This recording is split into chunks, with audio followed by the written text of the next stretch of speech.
I've been shooting cars and car culture for 20 years now. I've traveled to over 50 countries over this time, telling stories about cars and the people surrounding them. I always say that it's almost a job that pretty much shouldn't exist. It doesn't really make sense, but I'm very lucky and I absolutely love what I do.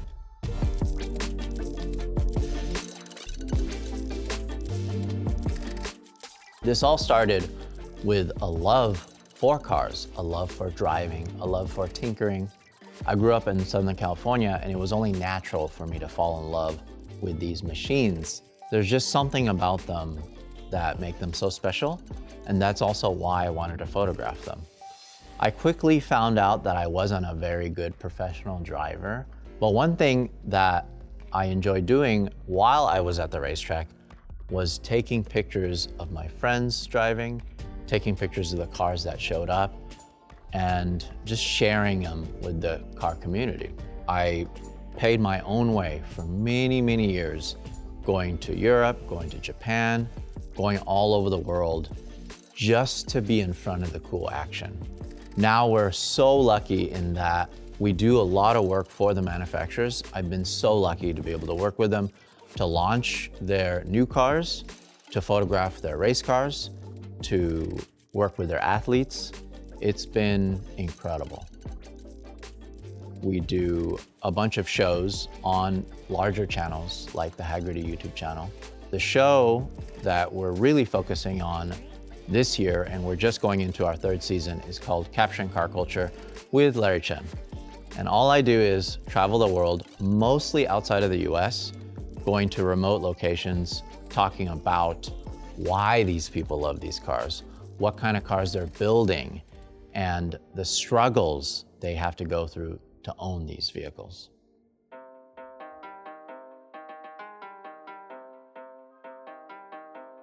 Hop in the car, watch it go vroom, vroom. I told her mom that I will soon, soon. Knew as a child back in the womb. Oh, told her step back, I need my room, room. Hop in the car, watch it go vroom.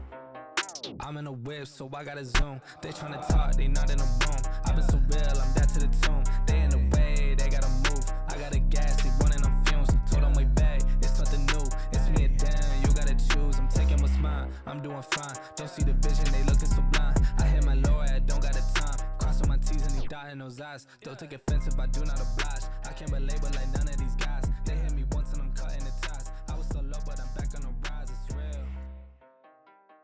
Teaching car photography is so fun because it combines my two passions, sharing car culture and also teaching photography.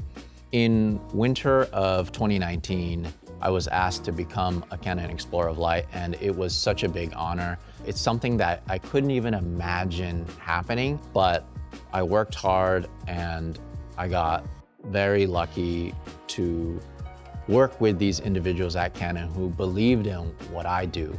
And since then, I've had a pleasure to launch 4 cameras for Canon, including the 1DX Mark III and the R3, which is pretty much what I use day in and day out. For those of you individuals who want to get into car photography, it's actually very simple. Now more than ever, if you're at least even close to a major city, there's so many events happening every single weekend, and sometimes even during the week. And most of them are open to the public. You just have to build rapport, meet owners, make friends, show up early, stay late. There's just so many ways to enjoy cars. And you can go as a casual enthusiast too. You don't even need to bring a camera. You can bring your phone, but if you want to take it to the next level, bring your camera, bring different lenses, bring filters, and just play with it and have fun with it. When I was starting out and I walked into Samy's camera, it is like a candy store. I mean, if you're into cameras of all types, you look around, there's just so many lenses, so many bodies, all of the gear, all of the grip equipment, all of the stuff that you could use to mount cameras on cars. It was just so cool to see it all in one place.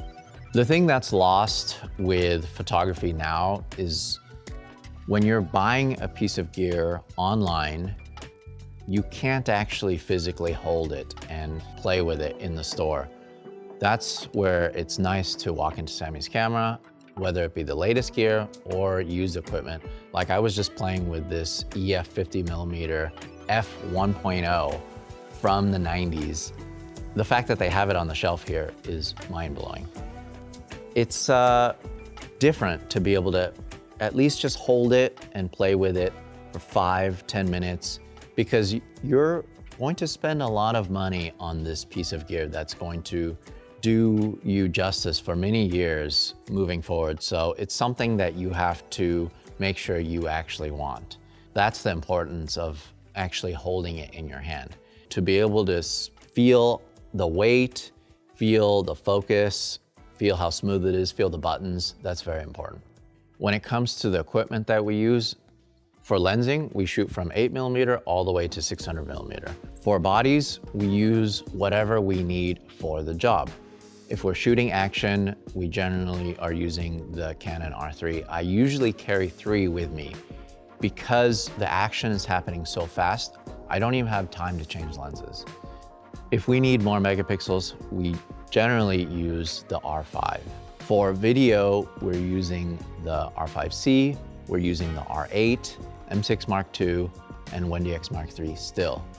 It's great going into Samy's camera now because when a new piece of equipment comes out that I haven't even gotten my hands on, they already have it in stock and they're already well versed in it. And I can ask them for advice.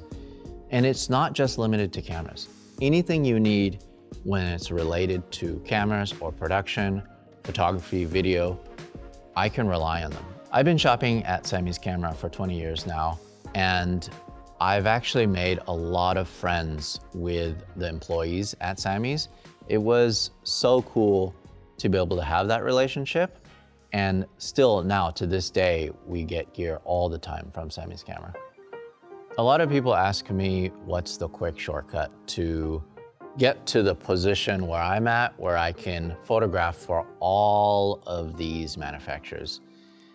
It is a slow, gradual process. And I've been shooting cars for so long. It's just about building those relationships, making friends, traveling to these places, and proving myself time and time again. But you don't really need to do that to enjoy this culture, and that's the beauty of it. It's so inclusive, and there's just so many different people from different walks of life that enjoy it in so many different levels. You can just enjoy it the way you want to enjoy it. You can go to a local car show and be very casual about it, or you can save up your money and go to the 24 Hour of Le Mans or Pikes Peak or the greatest races the world has to offer.